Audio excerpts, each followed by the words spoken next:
Welcome, everyone. Uh, I'm Candace Badgett, and together with my husband Rogers, we built and we own and have run the Raj, a 36,000 square foot Ayurveda campus in Fairfield, Iowa, where we have pioneered the use of Ayurvedic medicine for 33 years here in North America. So this is our second of a series of Ayurvedic webinars where we want to go in and talk about things that you can't really find so much on the internet. I mean, if you go on the internet to look up Ayurveda, and you'll find all about so much information about Vata, Pitta, and Kapha and various things. And of course, this is the whole system of medicine that we offer at the Raj. We offer the Panchakarma, the purification and rejuvenation programs that also successfully address chronic disorders and maintain strong immune systems and digestions and everything we need to stay healthy. It's quite a remarkable system of medicine. But what we want to talk about in this series of webinars, and this is our second one, we just started last month, and we started in talking about toxins in the environment. And we're continuing on that subject just in terms of talking about food and food safety, because really food is where there is that beautiful saying that let food be your medicine, let your medicine be your food. So it has an incredible healing ability, but also it can be the source of many of the toxins that we take into our body and compromise our health. So today we have with us someone who has accumulated an amazing amount of knowledge about food. So our guest today is Steve Boss. And Steve has, basically, he's known as the relationship builder. He's got a very interesting website, and we'll put the link in the chat box so you can see that. But Steve just loves to talk about food. And his mission is to empower and inspire everyone to make food choices that support their individual well-being, as well as the lives of the people who produce the food and for our planet. And Steve has basically been involved in many different aspects of the food universe. He was an importer of foods from all around the country, especially from Italy. He also has a radio show and talking about food, and he's got a website, and he's a great chef as well in his own right. So Steve likes to provide a roadmap for negotiating the complex nature of our current food system. And of course, his specific focus is on organic food. So Steve, we're just absolutely thrilled to have you here with us today. And we'd love to start in, again, just reflecting on your story in terms of importing food and basically improving your own skills as a chef by finding the best ingredients, and then taking this topic out to the world through your radio show and your website because of the amazing stories you came across as you imported food in regard to the growers and the certifications and where those certifications can be compromised, and on and on. You just absorbed a wealth of information. So I'd love to have you start today. We could start off, we wanted to consider safety of food, and we wanted to consider the nutrition in food. And of course, we want delicious food so that cooking and eating becomes an art. So we want to start out with organic safety.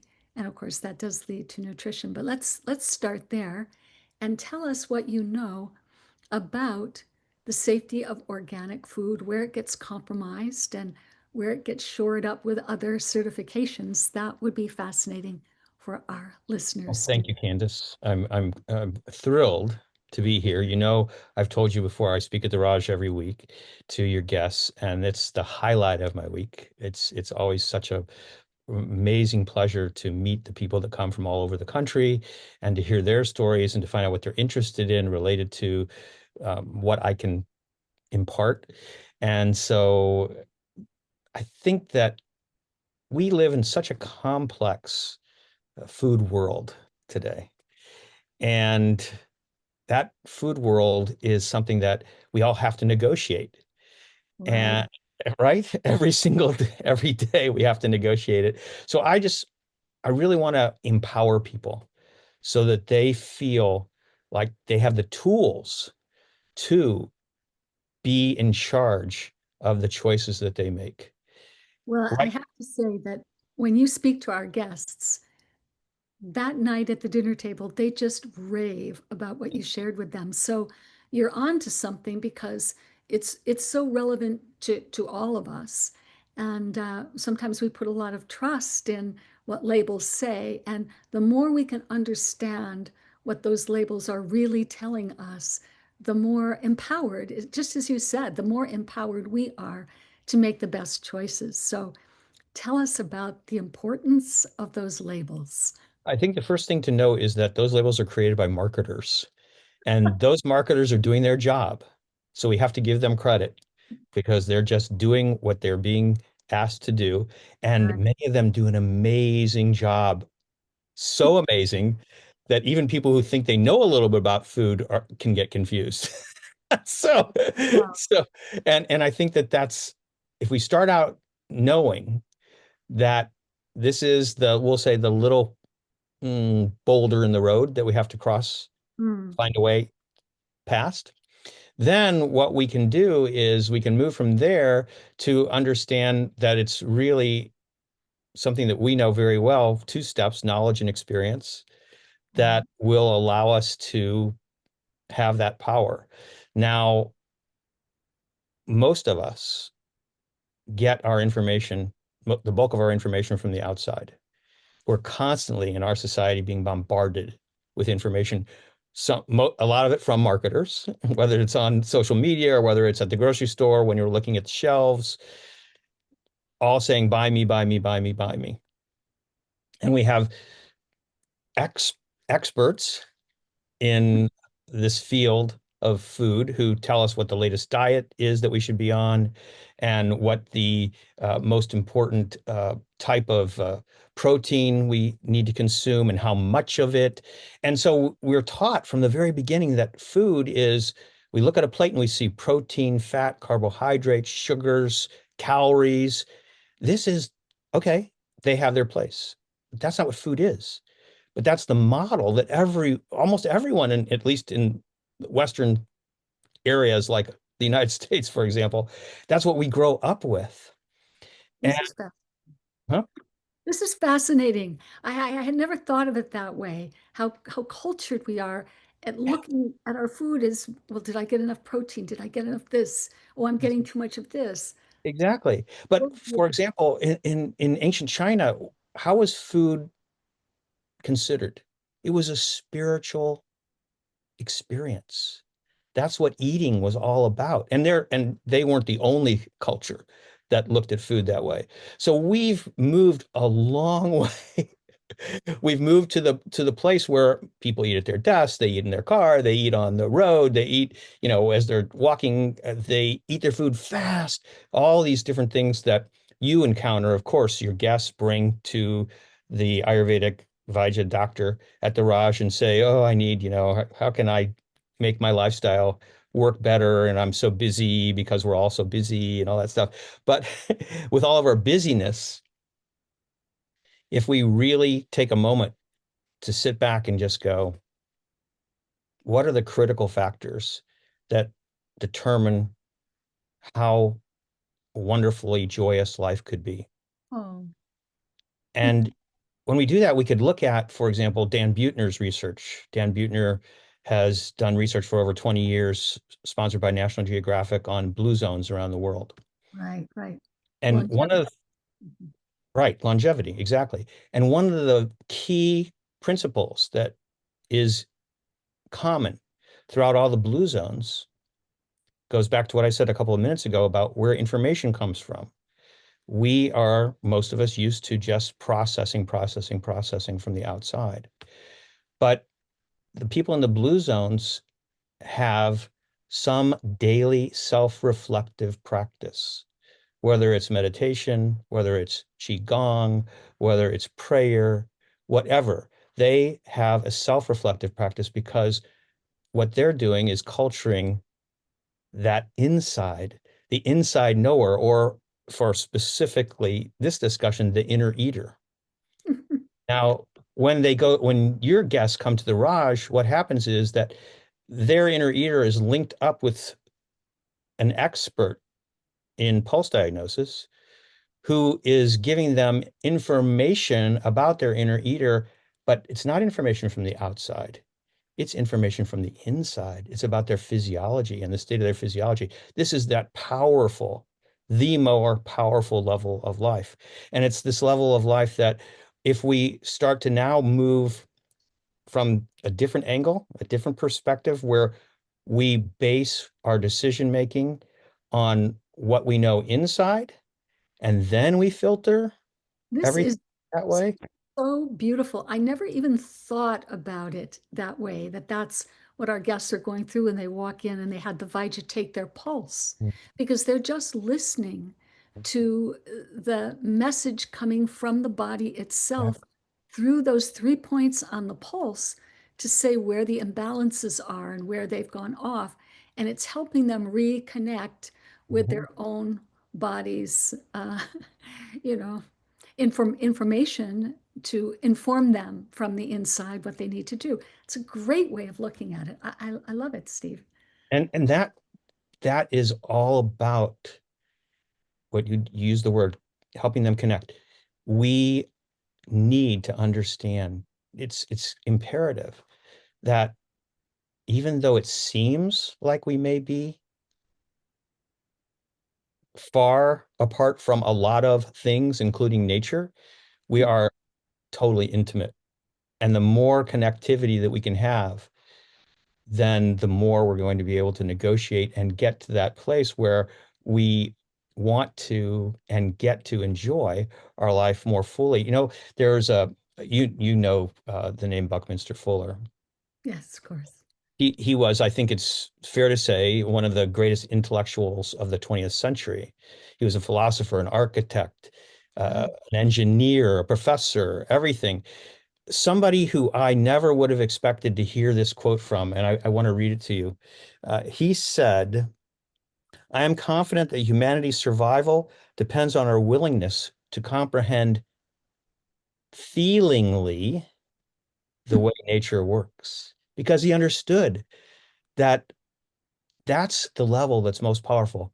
That level of connectivity, that level of the inside, from that level of emotion, from that level of feeling, that's where we need to operate from, and then take the stuff from the outside. And so one of the greatest intellects of the 20th century using that word, right? Right. Is that crazy? I mean, it's like when I Yeah. read that, I was just like, whoa. Yeah. That's, that's great. I'd never heard that quote. Yeah. Thank you. So he was a proponent of synergetics, which is essentially that the house is more than the sum of its parts, which is, I don't think we want to get into that right now. But anyway, but anyway, when we were to go back to your original question about the safety of food, we have in our country a set of guidelines that were instituted in 2002 called the National Organic Standards Program. And that's what you see when you look at a food product that has a USDA organic label on it. Right. And this is a result of farmers, organic farmers, going to the government and saying, hey, everybody's tossing around the word organic and we need a set of standards. So luckily that happened, and it's great.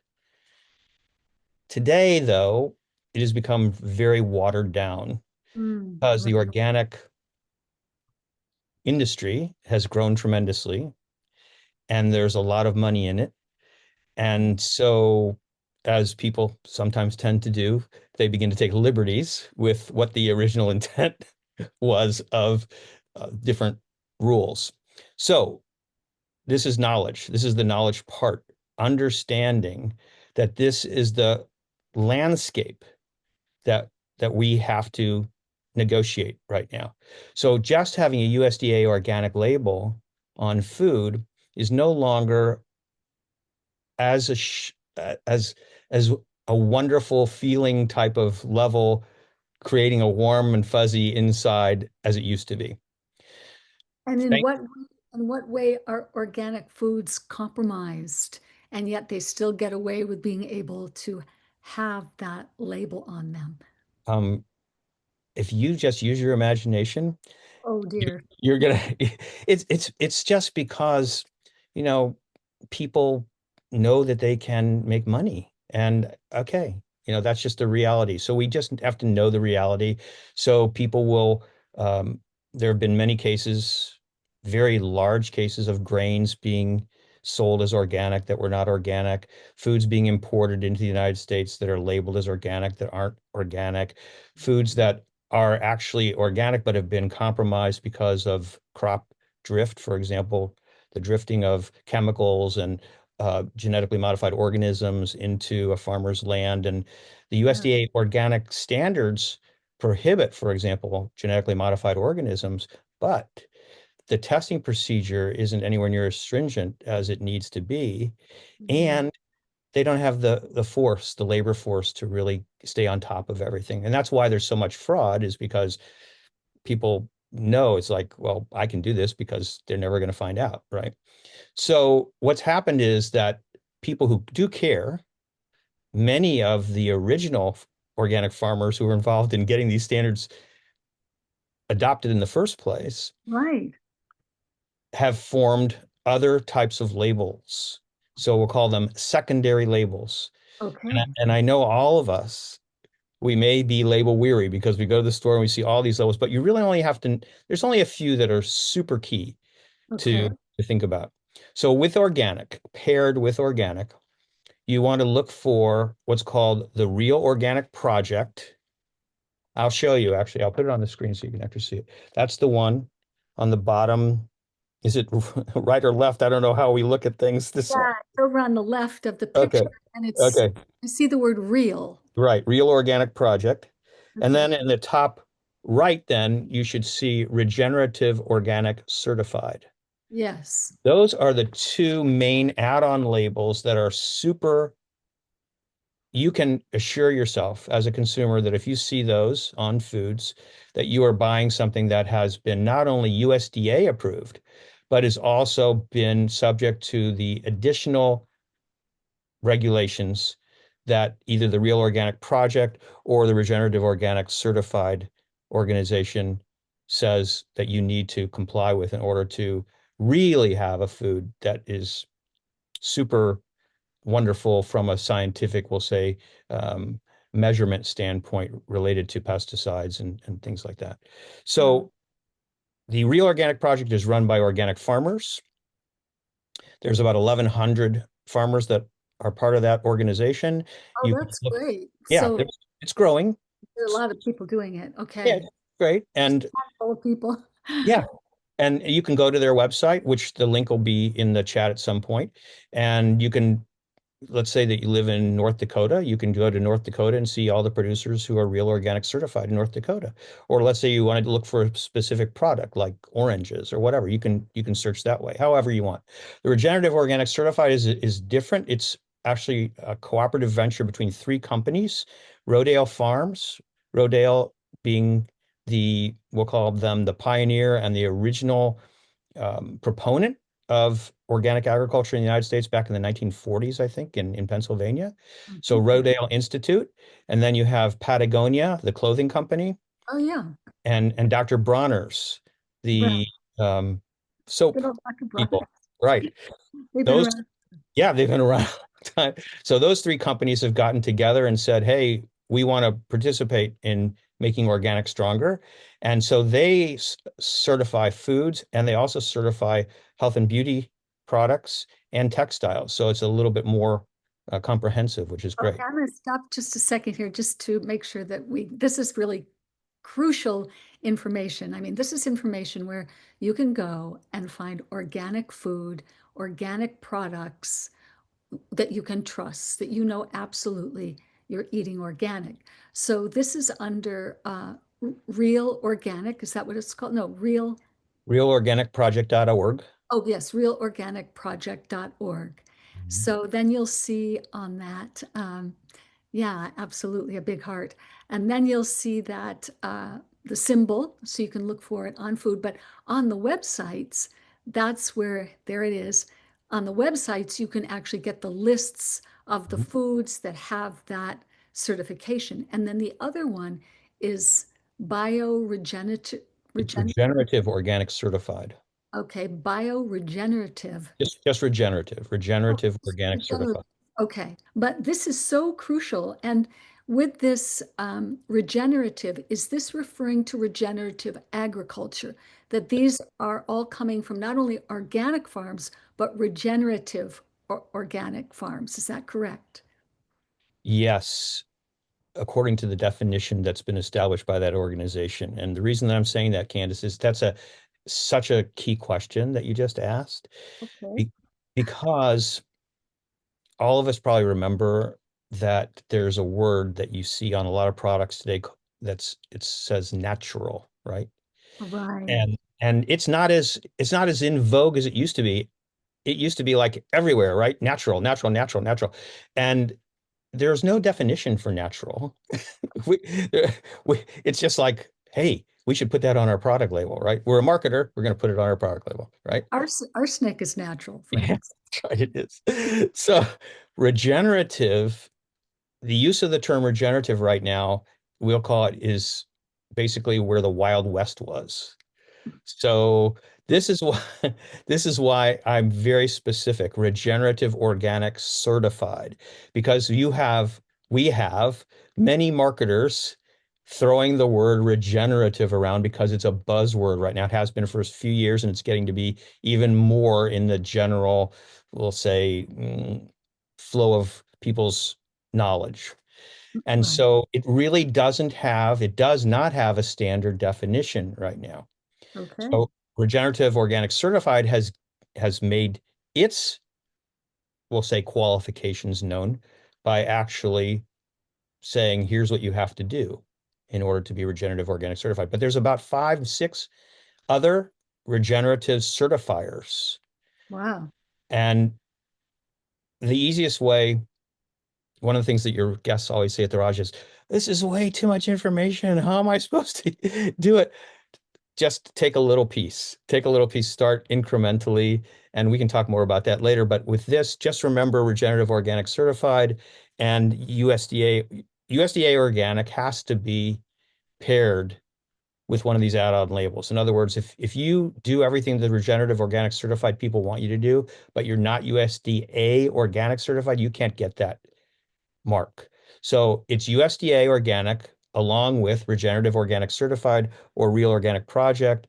And that's the only regenerative one to look at right now. Hmm. Now, the others may get to a point eventually where they're really strong and we can count on them, but not now. Right. So be wary of the word regenerative unless it's used with regenerative organic certified.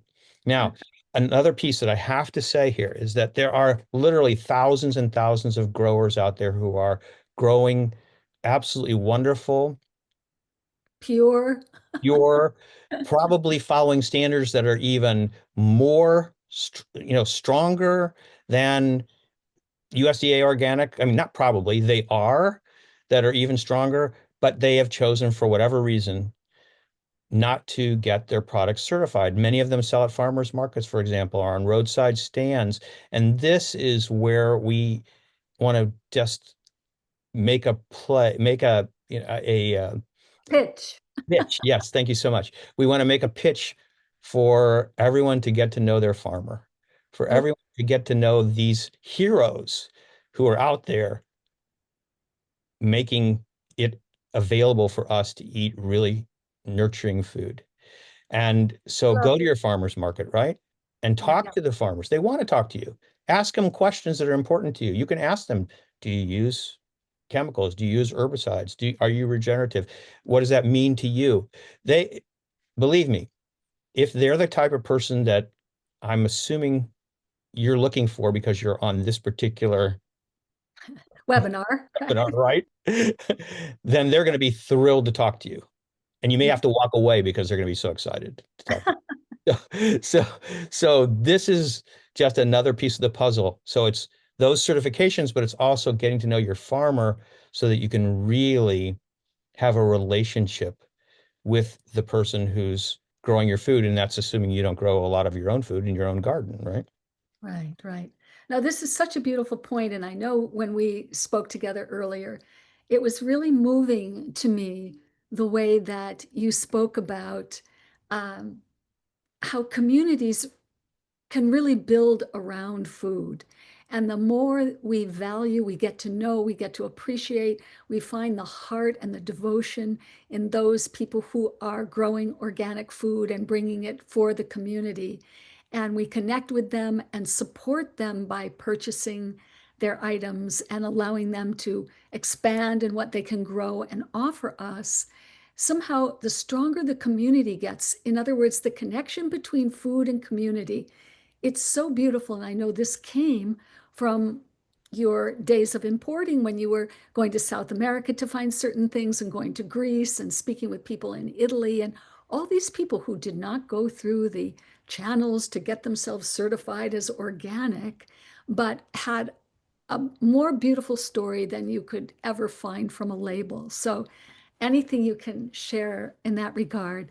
And then, of course, we have to bring in Schrodinger's uh, quote and that, kind of nutritious, not only nutritious, but orderly value of food that is so important for our own evolution and orderliness. So take all that away because it was Okay. beautiful. Okay, so I, we can see that there are people that you meet that are like, what's this big deal? What's the big deal about food? I mean, it's like I eat because I have to. That's the only Right. reason. There's a lot.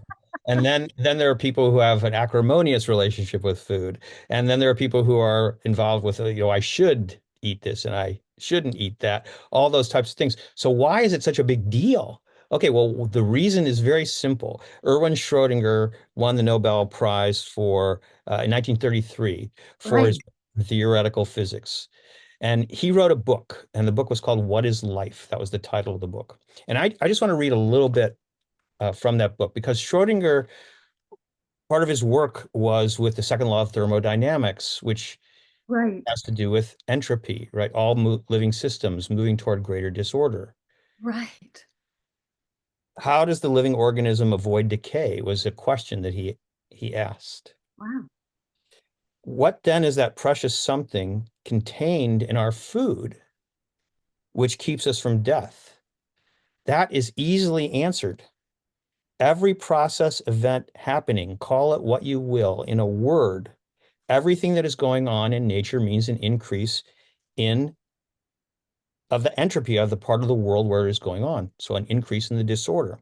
Thus, a living organism continually increases its entropy, or as you may say, produces positive entropy, and thus tends to approach the dangerous state of maximum entropy, which is death. It can Right. only keep aloof from it by continually drawing from its environment negative entropy, which is something very positive. Thus, the device by which an organism maintains itself at a fairly high level of orderliness really consists in continually sucking orderliness from its environment. And so that's not just food. That's the lifestyle that we all lead, the sleep, the air, the water, the amount of movement we get, the people that we hang out with, everything. Whatever we expose, whatever we take in through the senses. So going to a horror movie is not going to be producing negative entropy.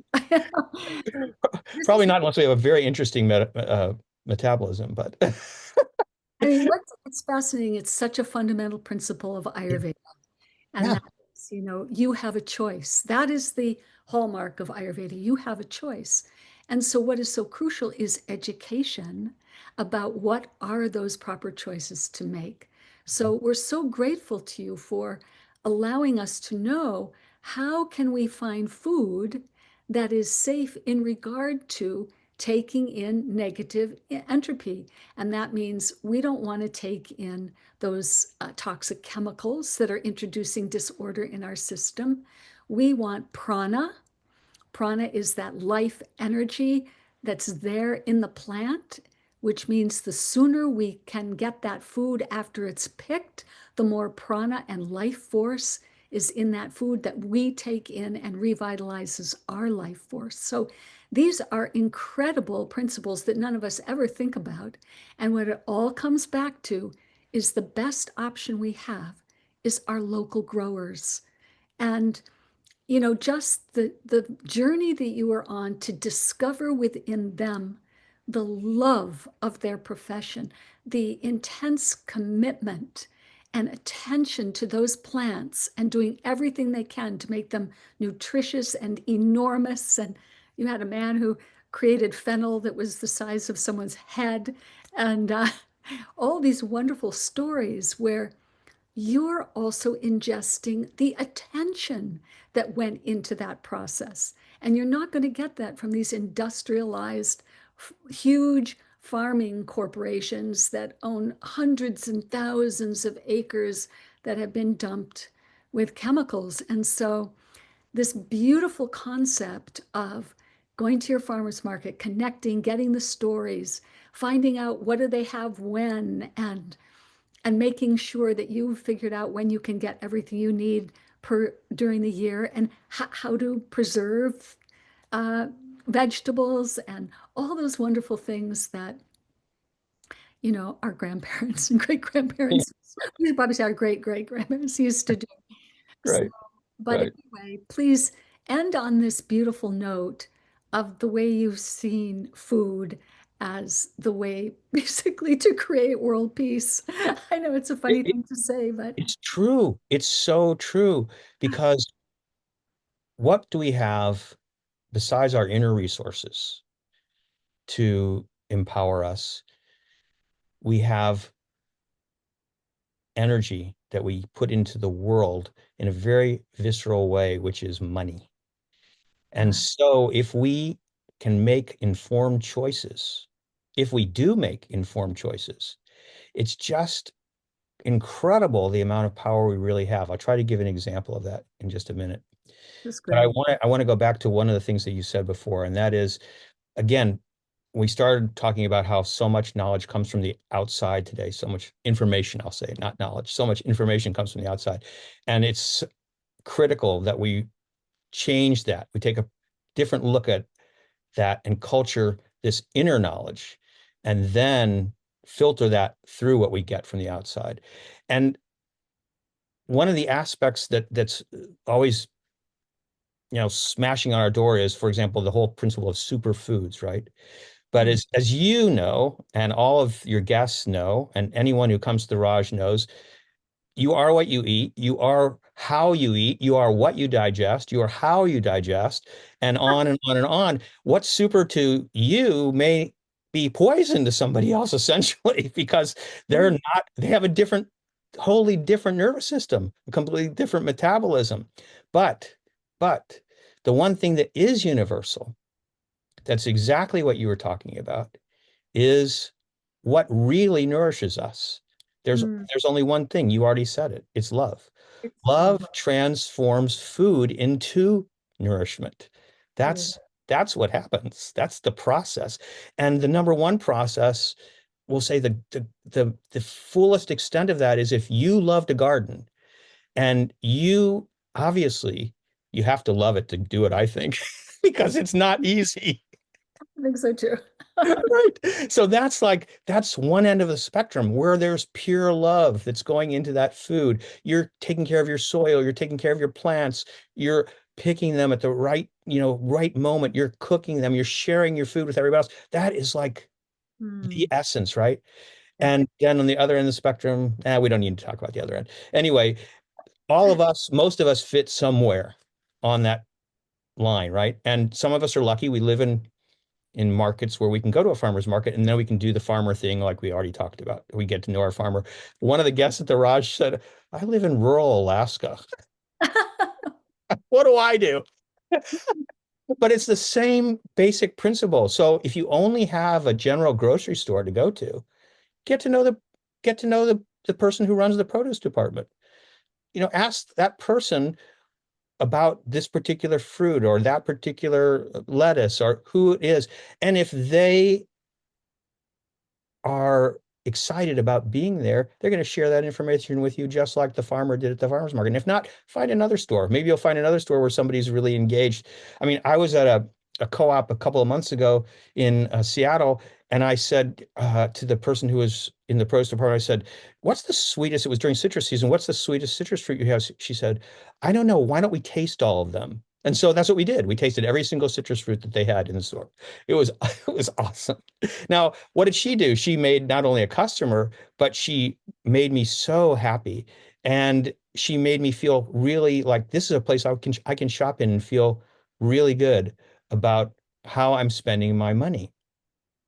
So when we want to think about our power, besides the other aspects that we talked about, we can think about how we use our economic power to make choices. Now, everybody has different means at their disposal.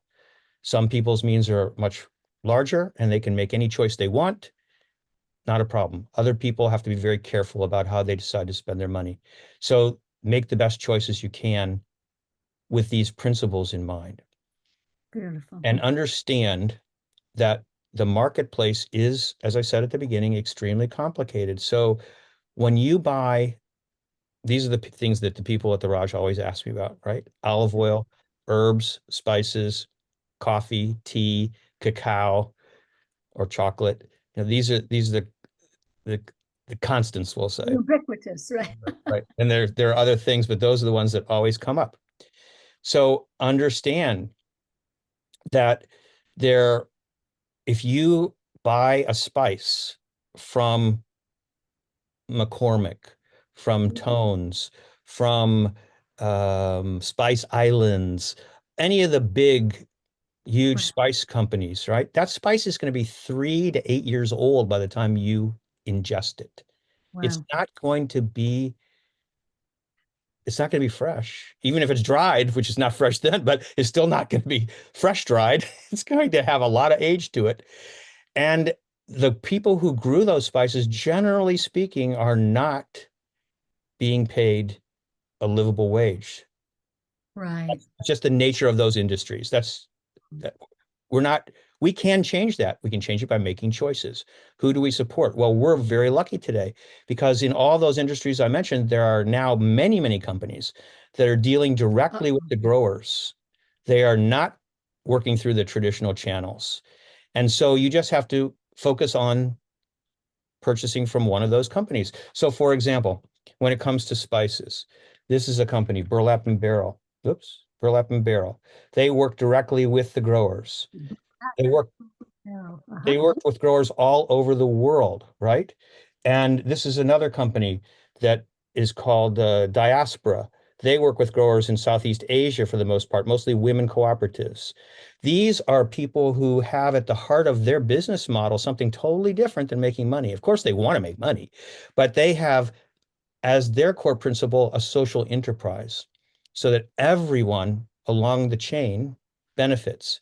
And so when I said use your power and you said create world peace, that's exactly what you're doing because you are providing a person who is in wherever, Vietnam or Sri Lanka or in Chile, wherever, who's making some indigenous product, something that's very important to their culture that you want to partake of, and you're providing them with the means to continue to do that. And you're spreading that joy gets spread all over the place. And you're Mhm. ingesting that then. Right. That's what you're ingesting. You're ingesting their joy at producing that and the joy of the company, Burlap and Barrel or Diaspora, for example, of making that available to you. And you're getting it within the regular cycle that it should be gotten in. So, in other words, if it's grown and then it's dried and then it's harvested, you're getting it within that year period of time. And so it's very, very powerful. You don't even use as much, you use 50% maybe of what you would normally. And if So you don't, there's the delicious and yep, nutritious component. yeah, exactly. Mhm. Exactly. And if you don't feel like you can afford it, For example, I know burlap and barrel, you just have to write them and tell them, hey, I want to use your spices, but I have a little bit of a problem that, they might be too expensive for me, and I think that they work things out. Because they put it on their website that they, let them know if there's a problem. So Wow. yeah. Yeah, it's incredible. And can I say one more thing? I know we're probably Of course you can. is it okay? So Yeah, so I want 15 minutes for a question. So yeah. Okay. So what I want to do is I want to make it really clear about this other principle that you're talking about with the grower. Right. And I showed you a picture of somebody that we used to buy from many, many years ago. But I want to tell a story that's more, we'll say, relevant because this is somebody that is a friend of ours who grows olives in Calabria. And olive oil is, Where's again, Calabria? Calabria is in south eastern Italy. Okay. Southwestern, sorry, southwestern Italy. So it's right above Sicily, and, Hmm. and it's one of the Italian regions. And this family has four children, three sons and a daughter. And the daughter got married last year. Now imagine this is Italy. Calabria is a very traditional peoples in Calabria. It's not Milan or Hmm. Florence or Rome or anything like that. And so it was very exciting. It was a great thing to have their daughter getting married. And the whole family went to Sicily for a week-long celebration of this marriage. At the end of 3 days, now I want to be clear, the marriage did take place already. At the end of 3 days, the head of the clan, the father, went to my friend Gianfranco, one of his sons, and said, I'm leaving. And Gianfranco said, What do you mean you're leaving? There's 4 more days still. We got 4 more days of celebrations. He said, I miss my olive trees too much. And he Hmm. left. He went to take care of his olive trees.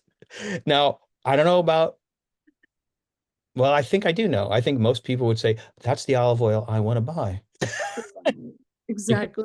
because it is so full of love. The soil is so full of love. The varieties that they grow are indigenous to that land. And if you are consuming that, you are consuming that whole story. It's not as simple. It's much more complex, much more wonderful, much more astounding, really, than just consuming some olive oil. You're consuming the entire history of that culture and that land. It's amazing. It's so beautiful. I don't get anything from this. I'm just making it clear.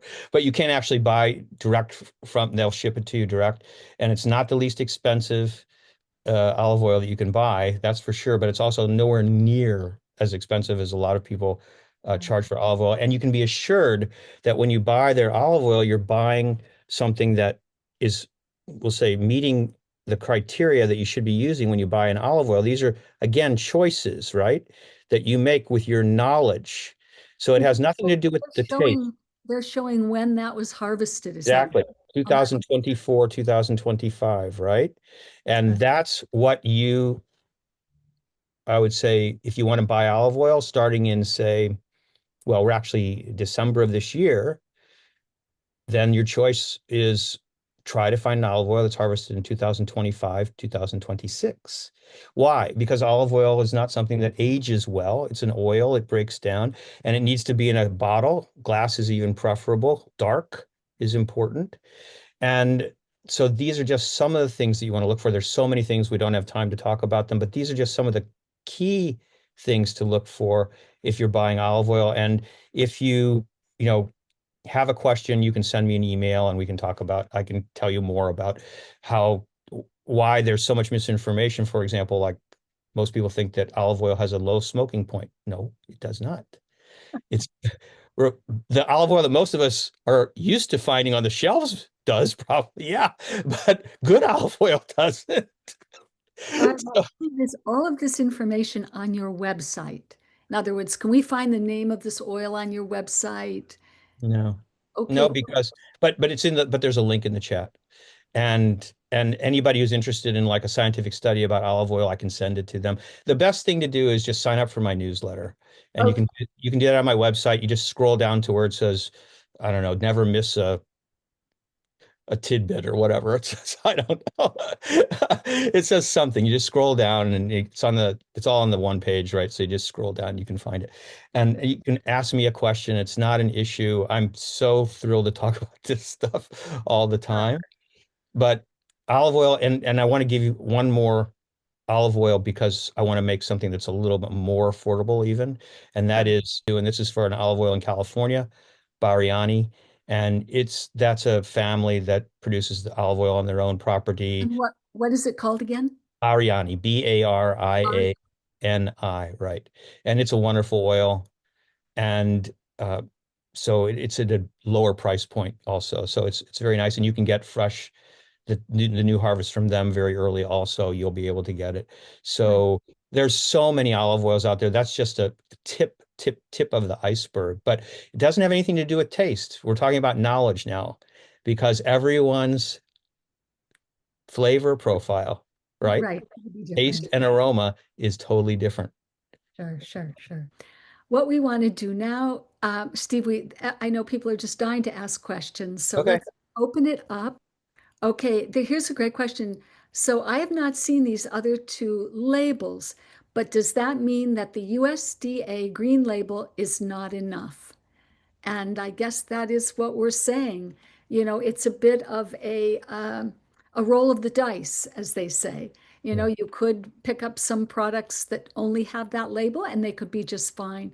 And there could be other products that are actually compromised. Right. And it's again, it has to do with knowing the grower, knowing the producer. So there are companies out there that are they have a total integrity and they may not feel the need to get an add-on certification. So it's just that you need to have that understanding a little bit of the growers. Right. And what was the name of the oil made by the man who loved his tree so much he had Oh, to leave the wedding Deliba, oil? Deliba. Daliba. Yeah. Daliba. And that Okay. link should be in there, I think, too. Yeah, great. Yes, and the link is there. So right now you can't buy any, they don't have any oil. You have to wait for the new harvest, which is great, right? Because you'll get the new product when it's available. I Right, think I right. saw a question about something about a chocolate source. Somebody asked. Did I see that? Flash by just a second ago. Could be. Yes, yes, please recommend chocolate sources. So there's a great, I think it's caputos.com, I think. And Caputos is a great company, a family-owned company. They carry in their retail store in Salt Lake City, I think maybe 150 varieties of chocolate. And it's all, as far as I know, if not all, I think it's all craft chocolate. Those are people who are working, very closely with growers, if not directly with the growers, and even Mhm. some people who may be making chocolate because they have their own land that's growing cacao. Mm. So it's a terrific source. And sometimes they do virtual chocolate tastings and you can sign up for those and they send you a bunch of chocolates so you can learn how to do it. If you go to their retail store, I've spent like 3 hours there one afternoon where they just, here, let's try this. Here, let's try this. Here, let's try that. And they know all the stories of these Where is this retail store? Salt Lake City. Salt Lake City. Oh my heavens. Right. But all the information is on the website, and if you have a question, they can answer it. So that's really if you want to get closer, there's a company in Springfield, closer to us, I should say, in the Midwest. There's a company in Springfield, Missouri, Oskinozi Chocolate, and Sean Oskinozi is he only buys direct from growers that he's developed a tremendous relationship with. He shares profits with those growers every year at the end of the year. He Wow. has an amazing That's company. Yeah. that's really something. So say again, say what's the company in Utah? Oh, Caputos, Caputos. And I think it's caputos.com. And it should be in the chat. Or Okay. will be at least. We'll be putting those in. And then tell us again the name in where, Oskinosie. yeah, Askinosie. Skinozy. Oskinosie, right? And that was in Illinois. That's Springfield, Missouri. Oh, And Missouri, Missouri. you can actually go there and visit. I think you might have to schedule the visits. I'm not sure. But yeah, he's got a great story too, but I don't think I better go into that now. Okay, then we've got another question? What do you say about vegetables that come from Peru, Chile, or Mexico? So I'm glad they said, what do you say? So I'm giving my opinion as opposed to, what I say is it's always best to buy local if you can for many reasons. Some of them we've gone into, like supporting the local economy, supporting growers, especially growers who are committed to making our soil regenerative, allowing for the environment to really produce the best product possible for us. But as far as, and you can talk about this, Candace, as far as Ayurveda is concerned, buying vegetables in season. For example, do you really need a blueberry that comes from Chile? Or can you just enjoy your blueberries fresh for a couple of months and then go on to something else? And that's a decision you have to make. But it has a lot of ramifications, not only for your own individual health, but for the health of the planet. People don't realize that All many, importing of food just because we have to have our right. whatever at Yes, off-season times. yeah, It's a bit yeah. indulgent, I think we can say. Well, it's a big carbon imprint, and I know I've talked about Italian olive oil. I get that, but many of the large scale fruit operations today are hydroponic, and it's continuing to grow. And that's a whole nother topic that unfortunately we don't have the time to go into right now. But many of those are involved in deforestation in the Amazon, for example. Right. So this is a reason to really know who's growing your food and what what is it that they're trying to accomplish? Are they a social enterprise? Are they Mm, trying to give back all the time, mm, paying it forward, as people say? mm. Yeah, no, it's wonderful. All these principles are just they're very human. It brings back our humanity. Here's a beautiful something from someone who lives in Colombia, and is talking about the fact that she has had a medical condition which caused her to lose her hearing, but thanks to the low sodium diet, I recovered it. And then she says, and that pushed me to learn a lot about nutritional facts and also cut off processed foods, keeping almost only fresh food as input. It's been very challenging. However, it's amazing how my body has reacted to the new fresh input. There again, that's that negative entropy, Right. uh, because it has prana, it has life force, the fresh foods. And then this person is saying, what you have shared today matches 100% what has been my experience. So, first of all, thank you. Second, anything you can share on sodium. Um, I don't know if we're qualified in that regard because I'll just, you go ahead. You go ahead. well, I'll just say one thing in relation to salt. What we want to consume, we're just talking about it again, is we want to consume most orderliness, right? And the salt that's available for most people, the salt that's in almost all processed food, the salt that's in almost all restaurant food is a highly processed product. It's not a whole food any longer. Right. It's just sodium chloride with most of the time additives, also iodine, not even just iodine, for other additives, anti-caking agents, whatever it is.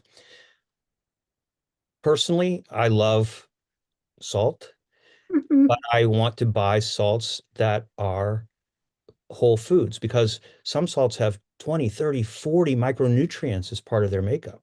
So Right. look for those types of salts. That's what I'm saying. Like Himalayan pink salt is Himalayan what. pink, that's another Oh, you can get there. tricked on that one too. Yeah, because you can add dyes to it. It's like that's why, yeah, it's you again, it's so important to know your sources. I would say, for example, if you're going to buy Himalayan pink salt, you can talk to your local purveyor, who's running the department that sells those spices and talk to them about it and learn. Or you can buy from, for example, if you go to pureindianfoods.com, I think I forgot to put that one in there, pureindianfoods.com, you can buy the salt that they're, selling as Himalayan salt. They're a family that goes back, their operation goes back to the 1800s. Wonderful family business. And so you can feel very safe that what you're getting is really, you know, good actual, Himalayan pink salt. Oh, So, that's amazing. I yeah, know we're all so trusting. We're a little too trusting. And back to the importing of vegetables from Mexico and all that kind of things. Uh, Last month, we were talking about where we're getting these fat soluble toxins which into the body, which are so difficult to remove and cause a lot of disruption in the body. Um, and what's so unfortunate is things like DDT was banned in the US, but then what did the US do? It imported it to other countries. And then they use it on their crops, and they don't always, as was mentioned in the chat box, they're not always honest in their labeling of organic or non-organic. So that's why when we did that study 20 years ago now to see if we could, with panchakarma, pull out the toxins, which we pulled out 50% of the body burden of toxins in 5 days, and the fat soluble toxins, which have very long half-lives. Um, there was a good amount of DDT, even though it had been banned. So that is the risk you're taking with some of these companies outside of uh, uh, uh, importing from outside of the US. Yeah, and But you're making a good point for the add-on labels, by the way. right, So, so for exactly. example, right now there's a new report that was released in August or June, I don't remember, sometime over the summer about rice and the fact that Right. huge amounts of 150 different varieties that were of company products that were tested were over the government's limits in lead, cadmium, and arsenic. And so I want to be clear, and I know you feel the exact same way. We're only talking about this because we're hoping to provide some base of knowledge for people to make good informed choices, not to Right. create fear in eating, Right. because that's not the point. Joy is the only thing we want to create in eating, that's for sure. So the knowledge part comes in, for example, with rice. This is a very simple thing. Lundberg Family Farms in California, which is the rice from California, has probably some of the lowest of any type of these types of chemicals in them. And Lundberg Family Farms, 98% of the crop is regenerative organic certified in addition to USDA. So there you go. It's so simple. It's like it's not difficult. Just if you know that, oh, I can buy Lundberg Family Farms rice. And Lundberg is in our grocery stores, everybody's grocery store. That's the name of the grocery store here in Fairfield. And in so many stores across the country, it's easy to find them. And I think we're probably coming to the end of our time here, but just to remind everyone to get answers to your questions that maybe we haven't gotten to, if you just go to those two websites we mentioned right in the very beginning, the Real Organic, did I say it right? RealOrganicProject.org. The realorganicproject.com, and the other regenerative organic, um, there's, what is that? Certified, Certified. certified. Those two websites, they will tell you what brands have this extra safety stamp of approval, you can say, and can be absolutely trusted. So this is just invaluable information, Steve. We cannot thank you enough. I did not know these things. And, I've been a proponent of organic food forever. I'm just so excited every time I see that little round green symbol. Oh, good. And to discover that, now we have to even be a little bit more discriminating in being able to have that most vital, most safe, and most nutritious and delicious food. So, what a wonderful story. We just thank you so much. And now I get to experience directly why our guests just adore their time with you. And we may have So to do this again. you're so kind. Can I just read one quote to end Yes, this? you may. Oh, Thank you. thank you so Let's. much. This is a quote from an organic farmer. She's retired now, from California. Her name is Dinesh Willie. I've had it on my desk for 30 years because it's so powerful, and I really want to share it with everyone. And now it's very gender oriented because it was written a long time ago. So now you know that, and you don't have to be about it. So this is what she wrote, and I think it really sums up everything that we talked about. Man is what he eats. Quite literally, the molecules that were once our food become the molecules of our body's structure and function. They were born in a tiny seed, nurtured in a bed of clay, fed by the light of a star. The clay is ancient, the light is now. Intimacy with the food is our future. That is so beautiful. Mm. Thank you.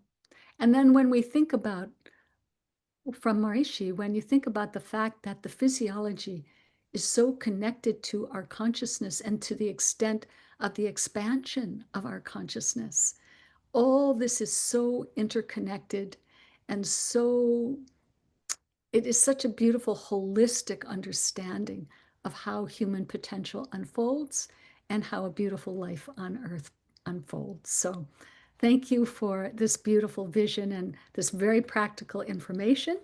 And this is what our monthly webinars are going to be about.